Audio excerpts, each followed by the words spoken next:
Well, researchers have been able to show us, and this is a pretty amazing thing to say.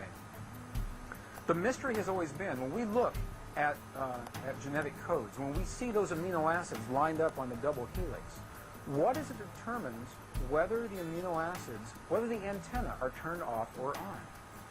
Well, within just recent years, through the HeartMath Institute, people like Dan Winter working with HeartMath, what has been discovered is that there is a switch that turns off and turns on where those coding sites lie, and that the switch for that turning off and turning on is what we call emotion. And this is the first time that we've ever seen the patterns of emotion directly physically linked to human genetic material. So what I'm saying is this: when you look at the double helix, the green is the double helix of the DNA on this image. What Dan Winter says is the long wave of emotion programs this shorter wave of DNA.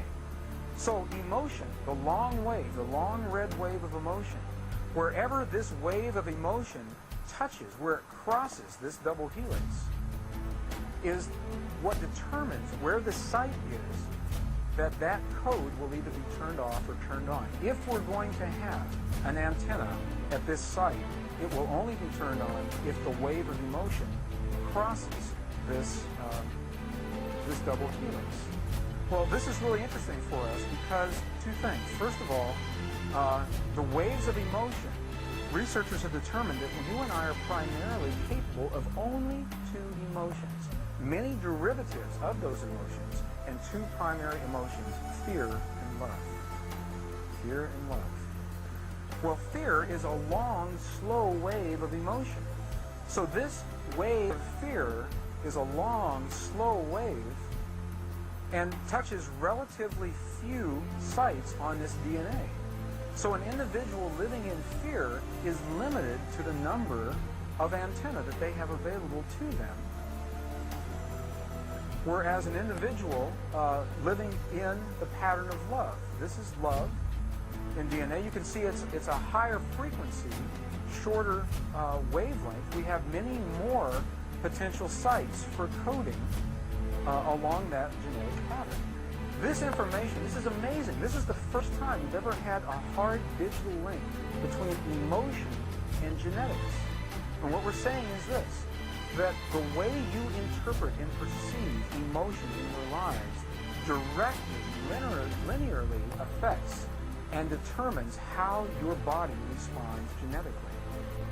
The patterns of light align themselves along the axis of this DNA. What they can say is, what we can say from this, is that DNA entrains light. Now, the really interesting thing was when they took the DNA out of the vacuum, the light was still entrained in that pattern, even though the DNA wasn't there. And the researchers call this now the phantom DNA effect. And what they are saying, what we can say very accurately, is that light responds to our genetic material. And in that, with that piece of information now, for the first time, what we have is a link between emotion, DNA, and light, which is what our world is made out of. As emotion, thoughts, love, fear, whatever they are, as emotion determines the patterns and the codes of the DNA, and the DNA determines the patterns of light. DNA serves as a template for the patterns of light around us. For the first time, we have hard, physical, direct evidence, digital evidence, that our emotions and our thoughts directly affect the physical world around us. And that is an amazing thing for me to be able to say to you. Not only does it affect the world around us, it affects the world within us. The energetic systems of the body, the nervous systems, the nervous pathways, and the chakras are all determined through our experience of emotion and feeling, how emotion and feeling trip the switches of genetic material and our body resulting as an expression of that.